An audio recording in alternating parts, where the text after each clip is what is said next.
Ada satu orang ahli ibadah dengan cinta yang begitu besar kepada Rasulullah sallallahu alaihi wasallam. Setiap hari dia salawat. Tatkala beliau sedang ziarah ke makam Nabi, beliau sedang membaca maulid. Ada salah satu orang di belakangnya mendengar, begitu selesai diajak makan di rumahnya. Tuan, saya undang makan di rumah saya, boleh? Boleh. Alhamdulillah, dibawalah sampai ke rumah. Begitu sampai di rumah, ternyata bukan dikasih makan, tangan diikat, lidahnya dipotong. Kenapa? Saking bencinya karena orang tersebut terlalu menyanjung dan mengagungkan Nabi Muhammad SAW. Aku tidak suka tatkala engkau terlalu mengagungkan dan memuliakan Muhammad, karena Nabi Muhammad adalah bukan seorang Tuhan yang wajib kita muliakan dan kita agungkan. Dipotong lidahnya. Saat itu juga dilepas orang tersebut, lidahnya digenggam, mulut penuh sama darah, lidah digenggam, dibawa sampai ke depan makam Rasul sallallahu alaihi wasallam. Di dalam hati beliau mengatakan, ya Rasulullah, maafkan saya, bukan saya enggak mau salawat lagi kepadamu, tapi lidah saya saat ini sudah ada di tangan saya tidak lagi dapat menyanjung dan memuliakanmu dengan lidah yang sempurna. Saking sakitnya, darah yang begitu banyak, beliau pingsan. Di dalam pingsannya, beliau didatangi sesosok manusia yang tatkala beliau mengatakan, wahai hamba Allah, wahai hamba Allah, ketahuilah aku Muhammad yang saat ini datang menjengukmu. Biarkan lidah itu terputus sekalipun, jika engkau tetap mencintaiku, maka Allah akan berdekatan, Allah akan mengizinkan aku dekat denganmu, kata Nabi SAW.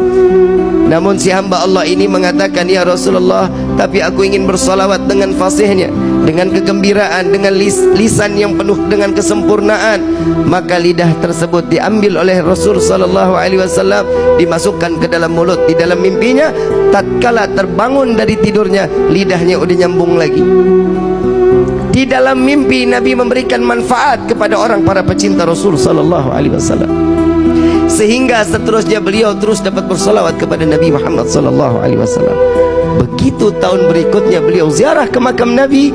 Tatkala beliau datang sedang membaca maulid, ada seorang anak muda yang datang kepadanya, Tuan, saya ingin mengundang makan Tuan. Sekiranya Tuan sudi untuk ikut dan saya menjamu Tuan, marhaba, ahlan wa sahlan. Enggak ada sedikit kesultanan. Lalu dibawalah oleh anak muda tersebut lewat gang yang sama, lewat jalan yang sama, ingin masuk ke dalam rumah yang sama. Lalu beliau mengatakan, wahai Tuan, saya pernah masuk ke dalam ini. Dahulu lidah saya dipotong oleh pemilik rumah ini. Apakah engkau juga ingin memotong lidahku, kata orang tersebut.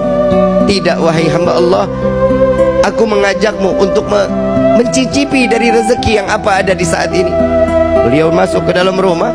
Tatkala makanan sudah disediakan, makannya sudah selesai, dikeluarkan kandang yang begitu besar, hadirin. Kandang begitu besar, begitu dilihat di dalam ada monyet yang gedenya luar biasa. Lalu ditanya, ini apa ini? Tuan, ingat dahulu engkau bilang engkau pernah dipotong lisanmu, engkau pernah dipotong lidahmu oleh ayahku. Dia adalah ayahku yang Allah kutuk menjadi kerak yang besar.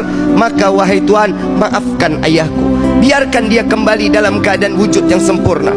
Maka hamba Allah ini mengangkat kedua belah tangan, ya Allah, aku maafkan orang tersebut yang telah membenciku dan membenci Nabi Muhammad SAW.